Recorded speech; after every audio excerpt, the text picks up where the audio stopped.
Hello, hello, hello. You've guessed right. You're listening to the Ferventfieldnotes podcast.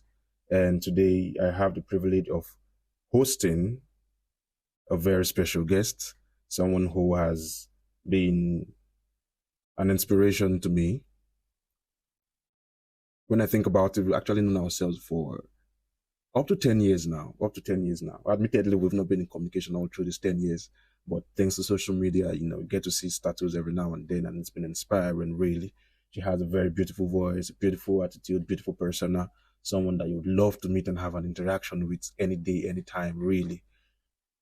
It's someone that I admire from a distance. And and so join me, welcome Mrs. Fortune to the conversation this moment.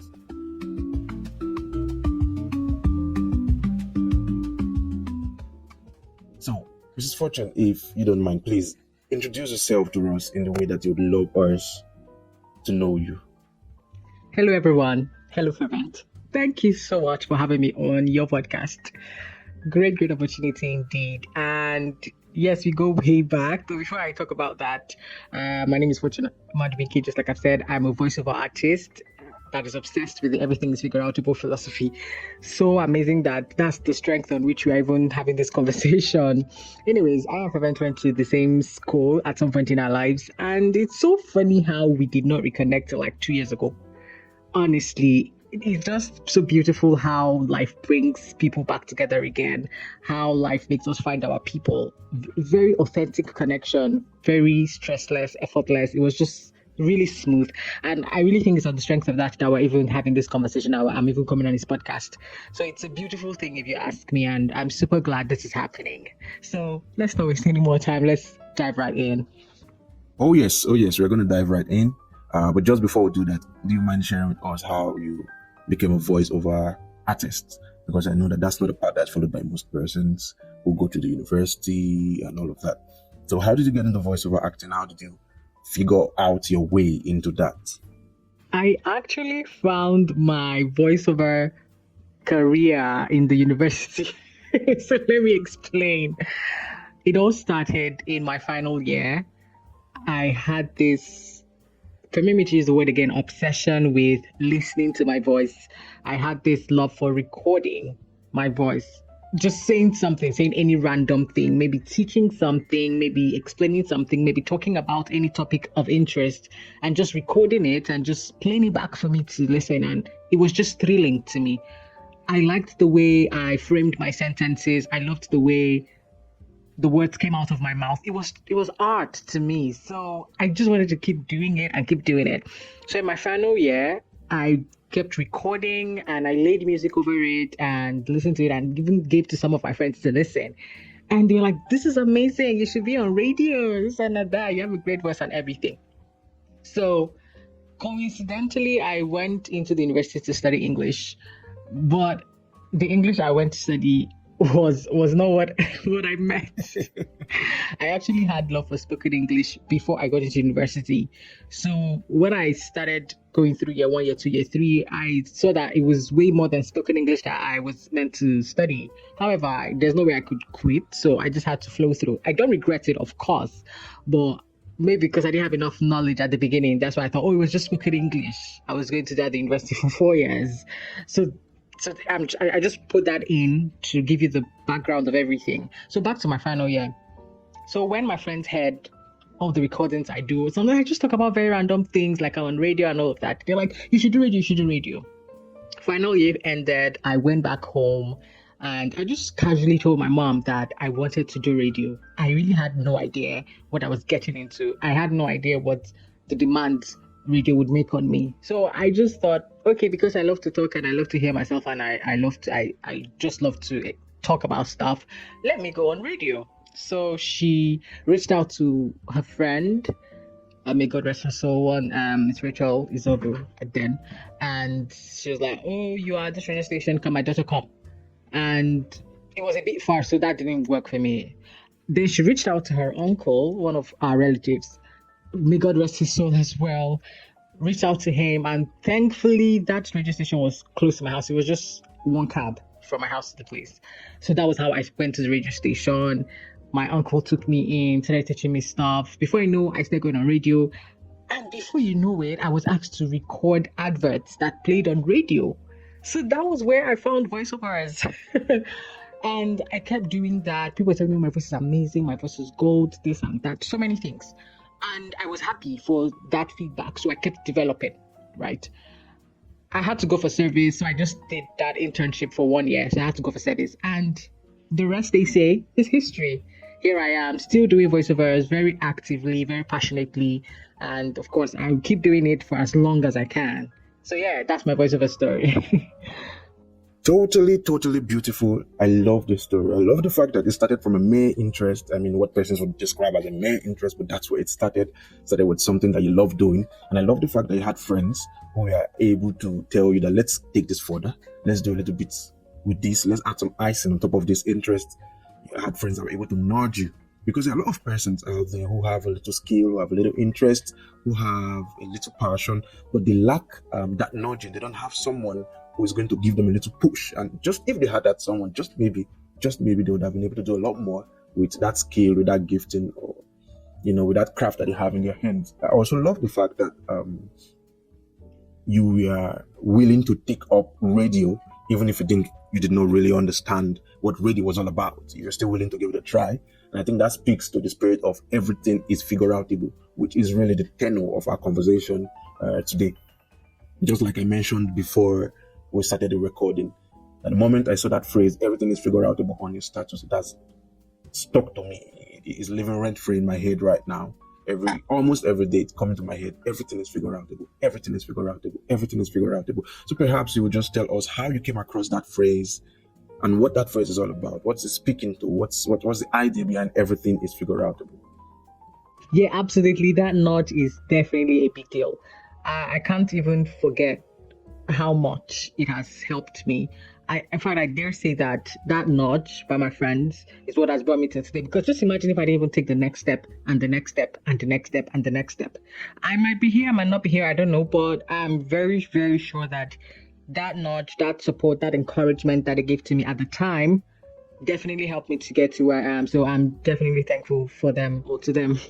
So now moving to the genesis of my obsession with everything is figureoutable philosophy. Meanwhile, I need to say thank you for coming back to tell me that what you saw on my wall is what is helping you out, and what you saw on my wall is really giving you a lot of thought and it's helping you, in short.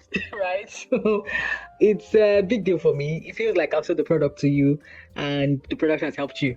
That's how I feel, honestly. You're welcome. So You're welcome. Everything is Figureoutable is the name of the book, actually, and it's written by the amazing Mary Follow.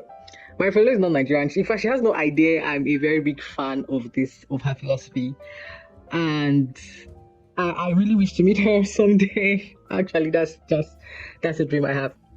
Anyways, I got in contact with the book at a bookshop. Now I can't exactly remember if it was the bookseller that recommended it to me, or I was just randomly searching for books and I just saw the book. Now I can't exactly remember, but I actually think that the bookseller might have really recommended it to me because he has recommended other books to me that he thinks I would like, and because he sees that I read books within a certain theme, so he knows the kind of books that I like.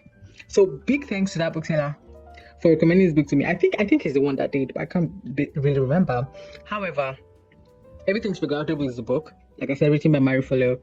Then, after I bought the book, oh my God, my life changed. 2023. Was it 2023?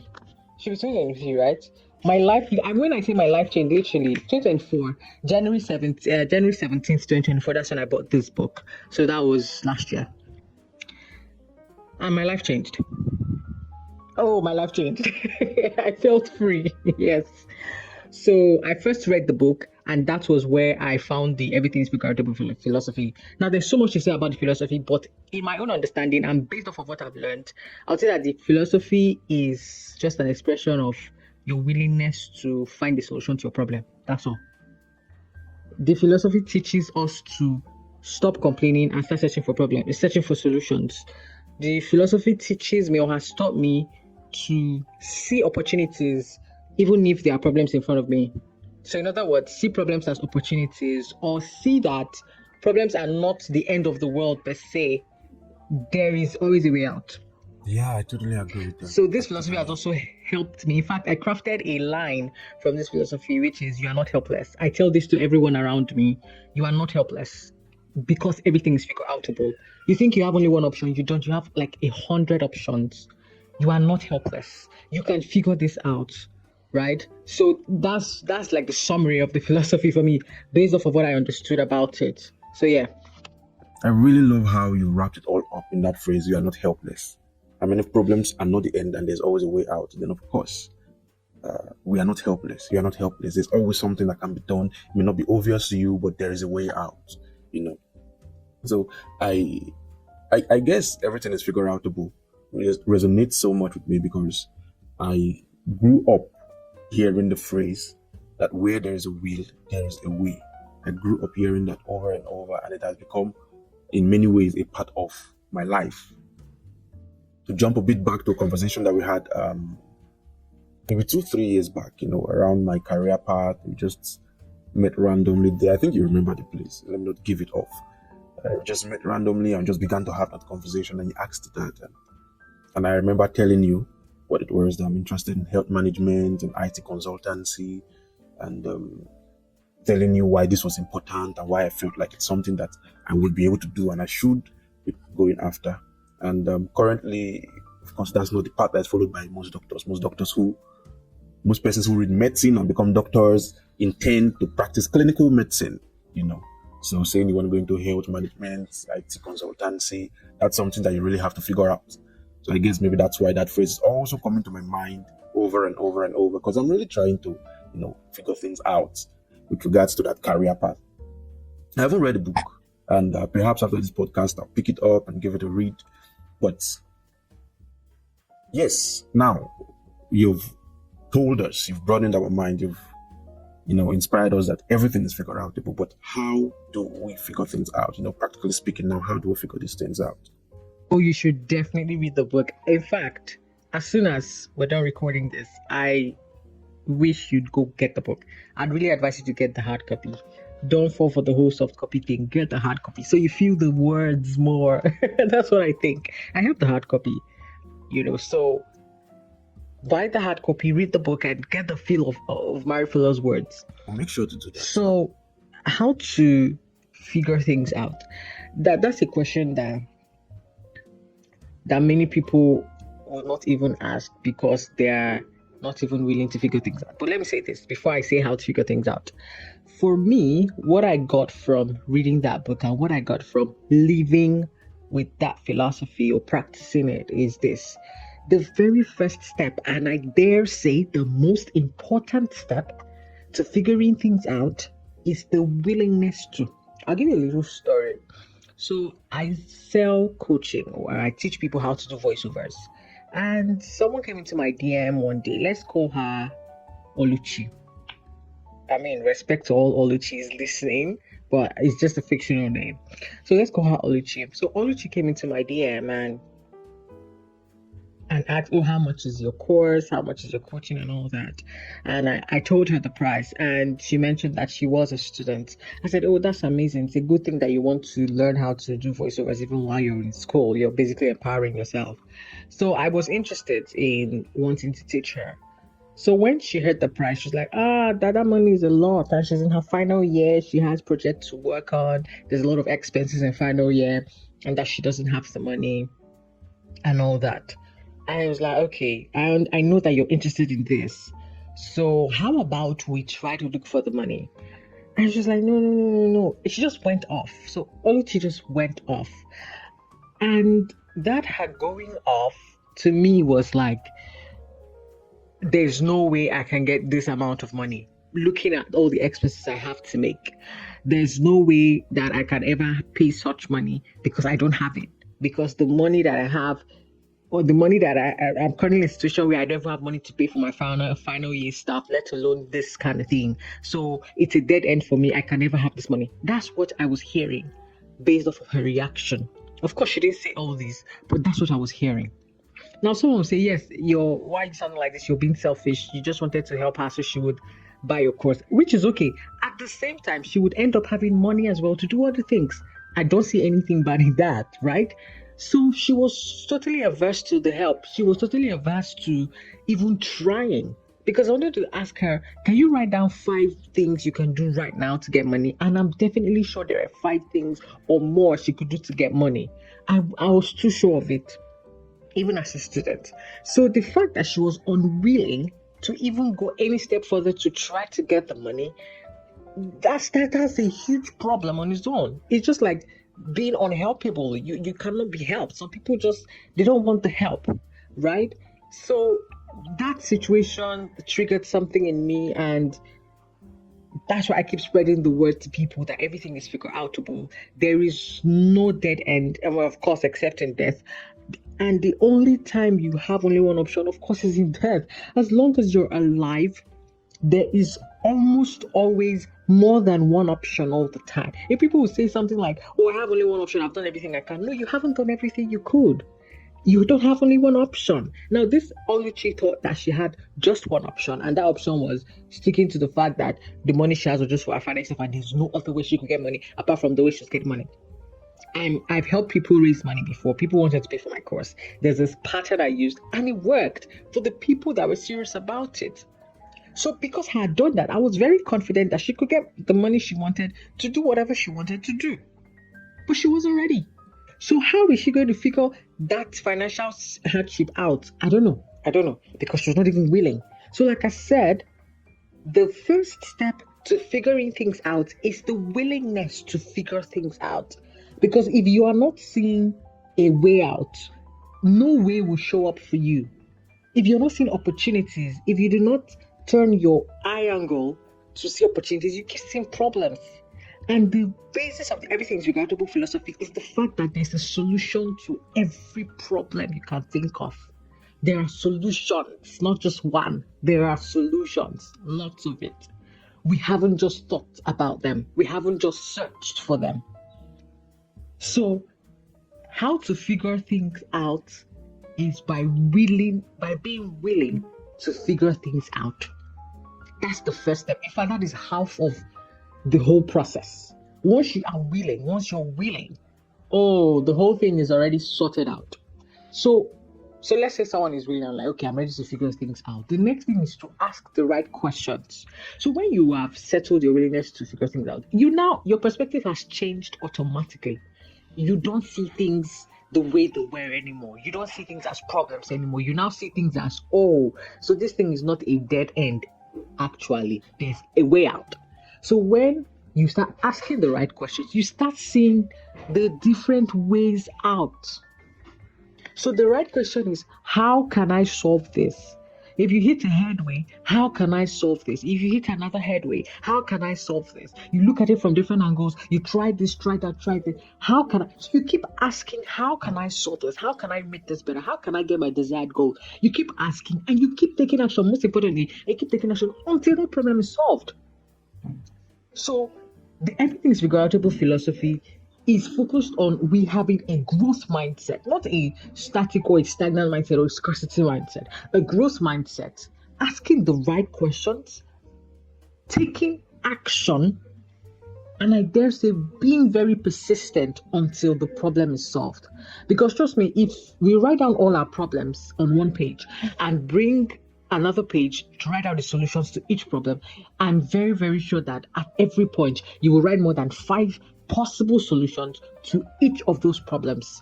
I'm very sure. We don't just take that step. We just look at something and feel that there's no way, it's not going to work, it's not going to be possible. That's what we think. But we haven't tried to figure it out. So, I hope this explains how to figure things out. Be willing to figure things out, ask the right questions, take consistent action, and you see the problem solved. Everyone can figure anything out. Every single day, I have little problems that I figure the solutions out in just one try. And that's because I'm willing to figure it out. Everything is figure outable. I must say, I'm totally sold on the idea that willingness is the first step. I'm totally sold on that because if you're not willing, I mean, where do we start? Where do we start? How does the conversation start? How do you even want to figure things out if you're not even willing? in the first place. So of course, naturally, willingness has to be the first thing. Of course, where there's a will, there is a way. So when you're willing, of course, then you can begin to say, okay, let me put some thought to it. Let me begin to ideate. Let me begin to say if I can come up with a solution, if I can find a solution. And you mentioned asking the right questions. That's also very important because not everything will be apparent to you. Not everything will be clear to you. You have to ask questions. You have to let other persons be able to contribute to perhaps helping you solve that problem, figure out that issue. And perhaps to add, you have to also ask the right persons, because if you don't ask the right persons, you keep getting negative responses, you keep getting responses that are not productive, you keep getting responses that are not supportive, that are not helping you in any way figure things out. So you have to ask the right persons. And I admit, however, too, that finding the right persons or knowing the right persons to ask might be a bit difficult. So maybe we'll just reduce that to say ask persons, but always bear in mind that things are figure-outable. Everything is figure-outable. So ask the right persons, and I think that's a great step to figuring things out. So of course, it starts from being willing. And so these days, I say this a lot: give yourself an opportunity.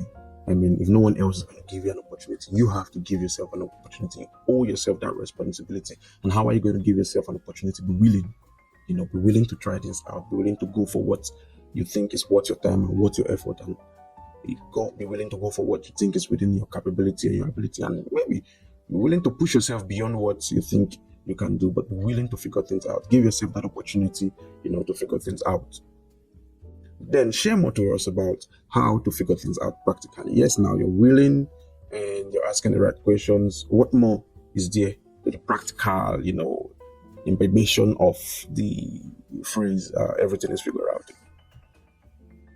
Yes, great question indeed. How do we apply this everything's figureoutable philosophy practically, like to our everyday lives? So I have lived this philosophy for at least 1 year or maybe more since I got in touch with it.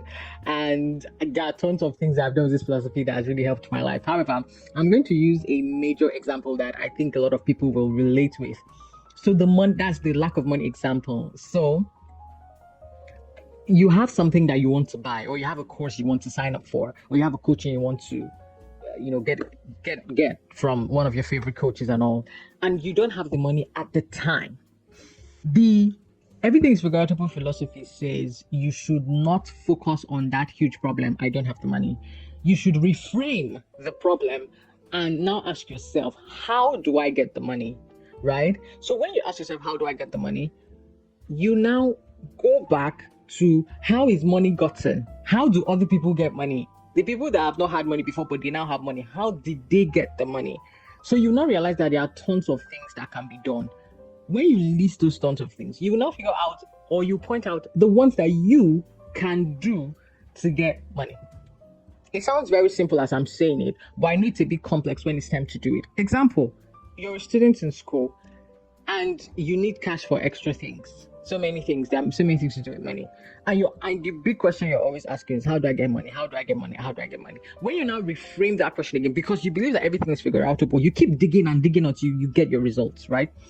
So the next question is, what do I do to get this money, right?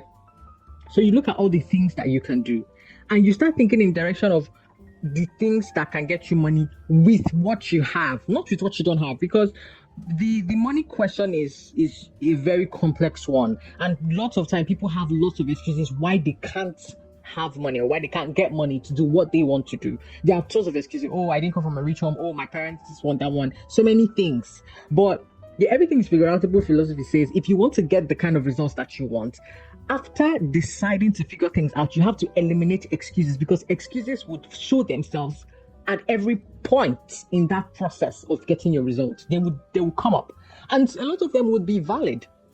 That's why you have to persist until you get the result. So these students decide that, I'm in 300 level, I need money for my project, I need money to do this, I need money to pursue this and pursue that. How do I get the money?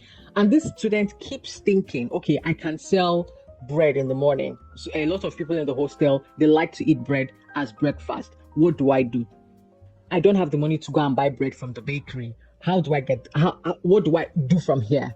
So he has many options at that point. It's either he borrows the money and pays back when he sells the bread. It's either he goes to the bakery to ask for the bread and give them back their money when he sells the bread. It's either he decides to collaborate with one of his colleagues to do that. There are so many things that he can do. So when he starts listing all those options, before he even finished listing the options, you'd have figured out the one that is possible, the one that would actually work. So the idea is exploring all options that you have, because you have more than one option. So eventually he finds the option that works. Let's say he's able to borrow money from a cousin of his to buy the bread. So he goes to the bakery, buys the bread, comes and sells it day 1, day 2, day 3, gets his profits, pays his cousin some part of the money, goes again, buys the bread, pays his cousin some part of the money until he finishes paying the money. Then he now has his own capital to continue buying the bread and all that. Now you see that problem is solved. But if he was stuck at, I don't have money, his brain will never ever think of what to do. Right? So because he eliminated the excuses of, oh, my cousin will not give me money, or he eliminated the excuse of, oh, the bakery might not attend to me if I don't have money. Of course, you can't go to a bakery without money and all.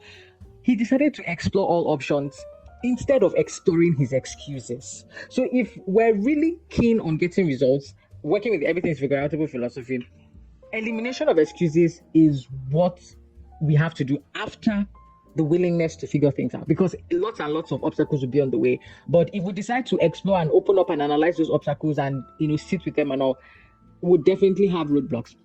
But when we decide to eliminate them and pursue the results that we want, then why not? We are definitely going to get the results. So this is a practical application of using the everything is figureoutable philosophy to get the kind of results that we want. And I must say this before I end. If we have not trained our brain for growth, then this philosophy won't work. If we're always accepting the bad condition that we see and thinking that there is no way out, then the everything is figureoutable philosophy won't work. Actually, the philosophy won't work except we do. So when we've trained our brain for growth, when we've eliminated excuses, our results will be staring us in the face. It's just as simple as that. So apply this framework, apply this process to every single problem that you face today. Break the problem down. Now, this particular student did not just amplify the problem of I don't have money. He broke it down. What do I do to get money? He broke it down to one thing: I can sell bread. There are many other things he could have done too, but he broke it down to one thing: I can sell bread. Okay, how can I sell bread? I don't have money to get bread. I go to the bakery and ask them to give me bread. Oh, my dad work, that might not work. I don't know. Okay, I have a cousin that's quite generous. I can borrow from him. Now you see the options that he listed out to solve this one problem, and eventually one of them worked. So if we're not looking for opportunities for growth, we won't see them. If the only thing we're seeing is obstacles, then the everything is figureoutable philosophy won't work. I hope this answers the question. Are you loving what you've been listening to so far? Have you gotten anything out of this? Have you been inspired? Have you gotten any insights? Have you gotten any practical tips or something to hold on to? Do you love what you're listening to? Hit that subscribe button, hit the follow, hit the like, drop a comment, engage with this so you get more of it and other persons can also get a touch of this beauty. And back to the podcast. Ooh, I love the way you say it. I love the way you said it. I love the way you brought it all together. Eliminate your excuses and explore your options. But I'll put it in one phrase: explore your options and not your excuses. I think that's just perfect. But I would love you to just also say something to this regard. There are a lot of persons who, just like you, have studied one course in the university and are looking to pivot into something else, or perhaps are already on a career path, but for whatever reason they want to change their career path. They want and they're struggling to figure out how to make that transition. I would love if you can say one or two things to that regard and perhaps give some advice, give some insights based on your own experience. My advice to young graduates who want to figure out how to work with their passion, especially because it's not related to what they read in school. Like you said, they should just figure it out. But how do they do this? First, they have to have an acceptance of the situation. And secondly, they have to have actually explored every way. When I mean every way, they actually have to have exhausted their options. before thinking, oh, this is not working. Although I know this is easy to say, but sometimes we say things are not working when we've not actually tried. Maybe we've just done only one or two things and we feel it's not working. There's someone that works with me, and I tell her that don't ever say you don't know how to do something. Make sure you've exhausted all your options. Then you can now say, oh, I don't know how to do this thing, and now ask for help. So we cannot categorically say that every course in the Nigerian curriculum in the Nigerian university today is completely useless and cannot be translated into a profession or a career, because that's what many people makes it look like, and I would say that as much as that is a given, that as much as that is true with certain courses, I really feel like some persons have not really tried enough, and they're just taking the general notion that, oh, this course, there's no job for it, or it doesn't work in Nigeria. Like I said, it's true, there are certain courses that are obsolete. People shouldn't even read them, study them again. In fact, it should be out of the university curriculum. However, there are other courses that are quite relevant, that are still relevant. And if only the people could dig deeper, change perspective, reframe the questions they're asking themselves, and look at it in a way that can work. Dig deeper, basically, I think they would see something to do with it, except they're really not interested. Except they're really not interested. Because a lot of people want to use that one as their big excuse on why they are not currently succeeding in what they're doing. And by the way, I have this very big notion that we should not allow 4 years of our lives in university, for those who are doing the 4 years course, to determine the rest of our lives. Just imagine if you're going to live 80 years and you allow 4 years out of that 80 years to determine the rest of your life. Oh my God. Please, let's change, right? So when we change, it removes the pressure from trying to make something out of our degree by all means, even when we see that it's not working. So to young graduates, I would say, don't feel too pressured to go and look for a job in the line of what you studied, especially if you're not interested anymore. Because I understand that interest can dwindle. I totally understand that. So if you see that, if you're not interested in that course anymore, look inwards and see the things that you are really interested in, right? So some of you are like, oh, so you go to school and just study for 4 years and that's it, and you just waste it like that. It's not wasted, because the experiences you gathered, the connections you made, the friends you made, in fact, a lot of your total experience aside from your classroom experience is going to shape the rest of your life. It's going to help you in many other things that you do. So even if you don't use the certificates that you went there to get, there are many other things that are still useful that you got from that school, right? So I wish that young graduates would take the pressure off their certificate, so to say, especially if they have tried and it's not working. They have truly tried and it's not working. They have searched for jobs and there are really no jobs. They should just take the pressure off their certificate and look inwards and go for what interests them. Go for what is available. I'm sure there's a fusion between what interests you and what is available, right? Just like people say, there's a fusion between what you can do to help you, what you can do to make money, and what you're really good at. There's definitely a fusion between all these things. So it's left for you to now find it. And you find it through trial and error. You find it by being persevering. You keep trying, you keep finding, you keep doing so many things until you find that soft spot, until you find that hit, until you hit the mark. Oh, there's always that point where we say, this is the thing I'm going to do for the rest of my life and I'm not going to leave it. But you will never know until you explore. So young graduates should explore beyond the subject or the course they read in school, especially if they did not get a job immediately. They shouldn't feel too bad that, I just wasted my 4 years. No, you didn't waste your 4 years or your 5 years or your 6 years or whatever it is. You didn't waste it. It's okay that your interest pivoted. It's okay that you're looking into something. It's okay that there are really no jobs for this thing and you have to move. It's completely okay. That's life, right? So take the pressure off the certificates. If you have tried everything you can, when I mean everything you can, and you're really interested in that course you studied, you've tried everything you can and it's not working, please open your heart to make a change. Open your heart to pivot. Do not allow 4 years of your life 4 years to just determine everything or to just determine the rest of your life. It's just 4 years. Come on. All right. So by extension, I'll also advise people who are going into school to make good research before they apply for JAM, before they write their JAM exams, so that they go to school and study what really interests them. Although I know that interests really change for some people. Some people, they know from the beginning that this is my path. Some people, it's hard to say, right? They can't really say this is my path and everything from that, say maybe 16, 17, when they get into university year one. but at least whatever you do should be a bit related.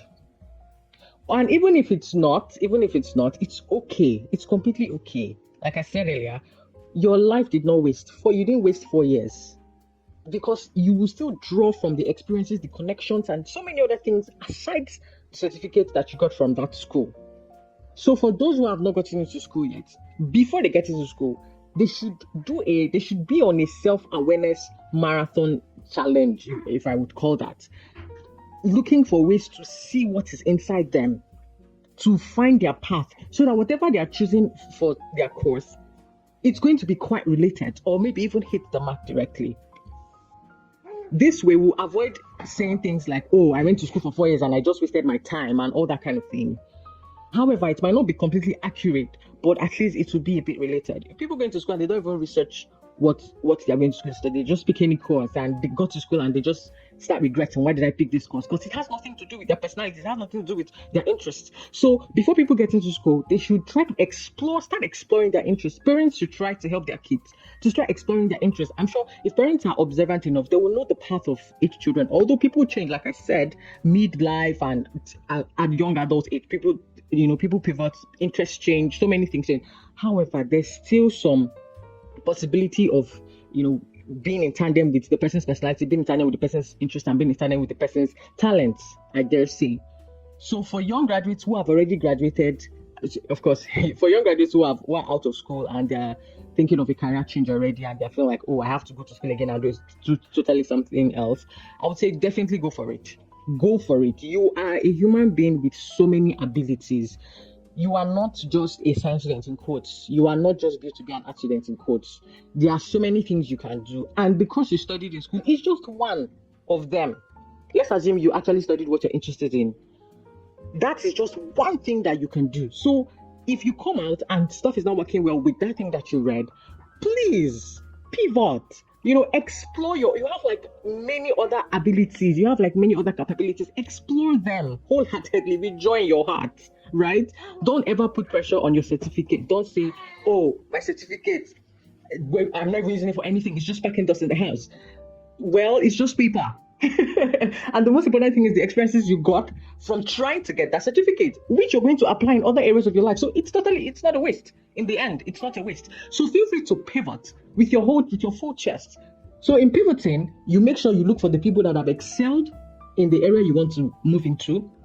Make sure you get good information, because information is what will help you make better decisions. Make sure you get good information. Make sure you are actually taking action. It's not just to sit and say, I'd like to do this, I'd like to do that. Take action. If you're not taking action, nothing is going to move. Then I would say this, try to embrace internship. Internship is basically learning on the job. Internship is the fastest way to learn, especially if you want to make a career change, if you ask me. Do internship, when I mean internship is work without pay. Do not be bothered about the money at that initial stage. Your own is you want to get the knowledge, you want to become a master. Forget money. Your mastery is going to attract the money. So don't go pursue money at first. Pursue mastery. The money is just going to come very easily. So embrace internship. Embrace a lot of information. Go to the meetings that the people who are in this your new career go to. Follow them on social media. Be so immersed in it. And before you know, give yourself 2-3 years, even less than 4 years. In less than 4 years, you can master certain courses or certain professions if you're serious. So that you won't feel that your 4 years in school just wasted, or you just wasted your life in 4 years. I hope this advice helps. Oh, wonderful time. Wonderful. I've enjoyed this conversation. And as much as I would love to keep interacting with you, keep listening to your voice, we have to bring this conversation to a close. Perhaps we'll find another time to have another conversation, or maybe extend this conversation. But until then, let's bring this one to a close. But just before you leave, I would love you to just say one more thing. Leave us with a nugget. What's one idea that you would love us to know, you would love us to have at the back of our minds? Leave us with a nugget, if you don't mind. Thank you so much, Fervent, for your kind words on my voice. One other idea that is totally different from everything's Figureoutable philosophy, I just hope it's different, because I'm so immersed in this thing that it's bearing so much fruit already. All right, so one other idea that's quite different is, and I think this is my own, from my own meditation, I got this, and it's a line I always say, you're not helpless.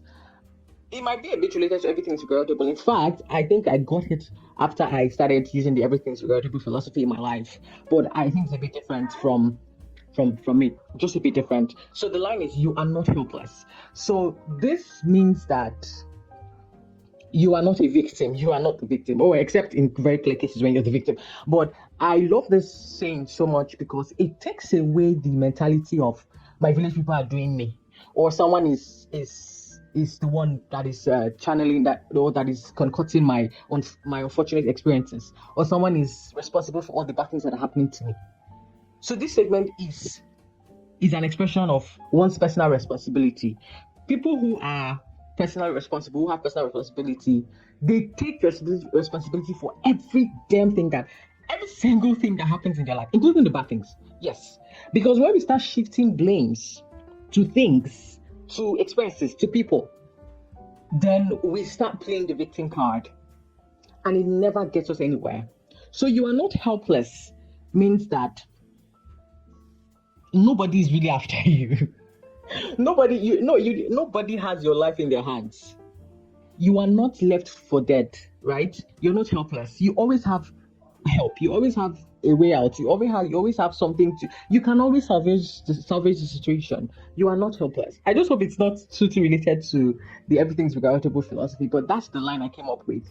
After my experience with the philosophy and reading about it and doing, taking action on it. So you are not helpless. You are not helpless. And one other idea that I think have helped me, I think I'm also in love with, is the idea of personal responsibility. I see that a lot of people are quite irresponsible. They don't take responsibility for anything. So it's the whole, I blame my poverty on my parents. My parents were not rich, they didn't work hard enough, so that's why I'm poor. I blame my poor results on the fact that I didn't have light at home to read at night. Or I blame my whatever on whatever. Or I blame Nigeria. I blame the bad shape of my business on the Nigerian economy. Although I know that's a big area. I know the economy has a huge impact on businesses and everything. But the point is, if we're responsible, we will not even bother looking for blames. That's the point. We will not bother looking for blames. We will not look for who to blame. It's that search for who to blame and what to blame that makes us become irresponsible. That's an irresponsible move, right? So the fact that I'm not even looking for who to blame, even if there's actually someone to be blamed, right? Even if it's really, really, really not my fault, and there's actually someone to be blamed, I'm not looking. I don't care. I don't want to, and I'm not bothered about who or what to blame. I want to fix this. I take responsibility. At least I know that I had some hand in it, or that's what I tell myself, right? So being in that state of mind helps me to go through my issues without having any problems with anyone. It helps me to salvage my situations fast, because I'm like, oh, this is on me, this is on me, this is on me, this is on me. Even if sometimes it's really not on me, but the fact that I step in to salvage the situation. But when you blame people, when you blame things, you just pull yourself out and you feel that, oh, you're not in this process. You're not supposed to do anything about it because I'm not at fault. I'm not the one that caused it. So why should I do anything about it? So that's some laid back, lackadaisical way to live life. And nah, not good at all. So the idea of personal responsibility is so dear to me, and as much as I can talk about it, I will. Thank you so much, Fervent, for the opportunity to do this. We had so much fun. Oh, I did have so much fun talking about these things. Thank you again. Thank you. Oh, thank you so much, Fortune. I had fun too. I had fun, really. I appreciate coming on the show. I know it took a lot actually for us to record this with my schedule, with your schedule, but we've been able to do this, and I love the beautiful insights that we're able to bring. I love the voice. I love everything about it. I really had fun. Thank you so much, Fortune. Thank you everyone for listening. This is Ferventfieldnotes podcast experience. I also have a Substack by this name, Ferventfieldnotes. Just in case you are listening to this on Spotify or on YouTube or any other platform, audio streaming platform. There's also a Substack version of this, so you can check up the write-ups there, the articles there. You'll find very insightful things there. Whichever is the case, please don't forget to leave a comment in the comment section. Let me know if there's anything that stood out to you in the course of these podcasts. So let me know. Did anything stand out to you? Just one line, one statement, or maybe 10 things stood out to you. Just let me know. And if you loved the voice of Miss Fortune, please just let me know. Thank you very much. And that's it for this episode.